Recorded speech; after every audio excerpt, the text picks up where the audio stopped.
તો સમાચારોની શરૂઆત કરીએ તમિલનાડુથી। ચેન્નઈમાં થલાપતિ વિજયનો રાજ્યાભિષેક। આજે સવારે 10 વાગે વિજય લેશે મુખ્યમંત્રી તરીકે શપથ। શપથ ગ્રહણ સમારોહમાં રાહુલ ગાંધી પણ હાજર રહેશે। વીસીકે અને આઈયુએમએલના બિનશરતી સમર્થનથી સસ્પેન્સનો અંત આવ્યો છે।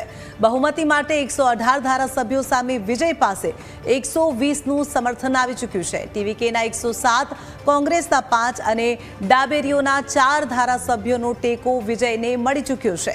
રાજ્યપાલ રાજેન્દ્ર વિશ્વનાથ આલેકરે સરકાર બનાવવા માટે વિજયને લીલી ઝંડી આપી દીધી છે। 13 મે 2026 પહેલા વિધાનસભામાં સાબિત કરવી પડશે બહુમતી।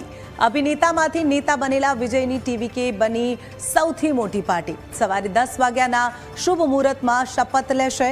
4 દિવસથી ચાલી રહેલી રાજકીય વડાગાંઠનો અંત આવ્યો છે। તો આખરે તમિલનાડુને તેના નવા મુખ્યમંત્રી મળી જશે।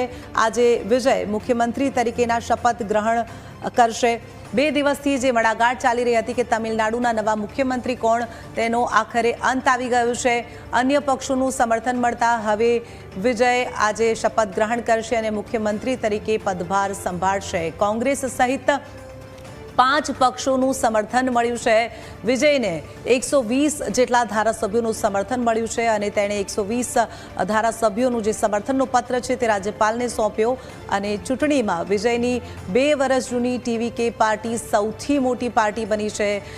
વિજય આજે મુખ્યમંત્રી તરીકે શપથ ગ્રહણ કરશે। તમિલનાડુથી દ્રશ્યો ટીવી સ્ક્રીન પર આપ જોઈ શકો છો। ન્યૂઝ કેપિટલની ટીવી સ્ક્રીન પર પરિણામના દિવસથી જ એક સવાલ હતો કે મુખ્યમંત્રી કોણ, તમિલનાડુમાં નવા મુખ્યમંત્રી તરીકેનો પદભાર કોણ સંભાળશે। છેલ્લા 2 દિવસથી જે સસ્પેન્સ ચાલી રહ્યું હતું તેનો આખરે અંત આવી ગયો છે। હવે તમિલનાડુના નવા મુખ્યમંત્રી વિજય થલાપતિ બનવા જઈ રહ્યા છે।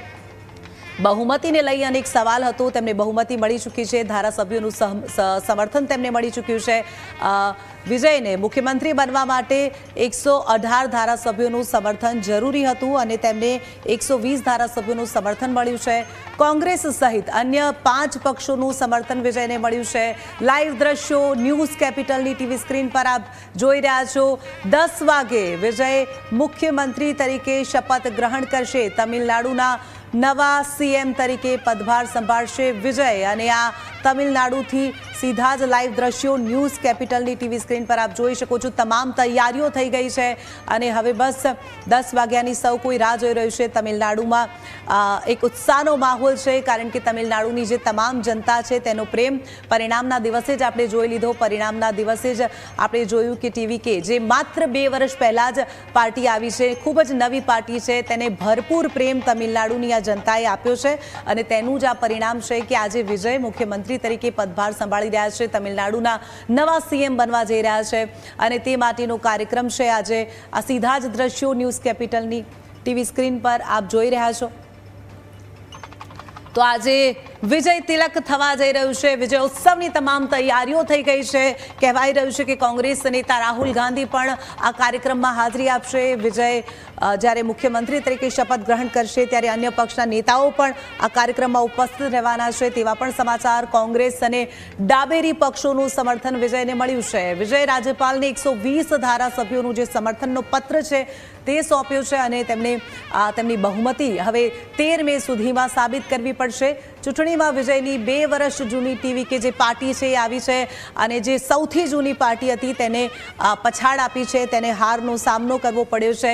પરિણામના દિવસે જ આપણે જોયું કે જે તમિલનાડુની જનતા છે તે વિજયને કેટલો પ્રેમ કરી રહી છે, કેટલો તેમણે પોતાનો પ્રેમ વરસાવ્યો છે તે મતોથી જ ખ્યાલ આવી જાય અને તેનું જ આ પરિણામ છે કે આજે તેઓ મુખ્યમંત્રી તરીકે પદભાર સંભાળવા જઈ રહ્યા છે।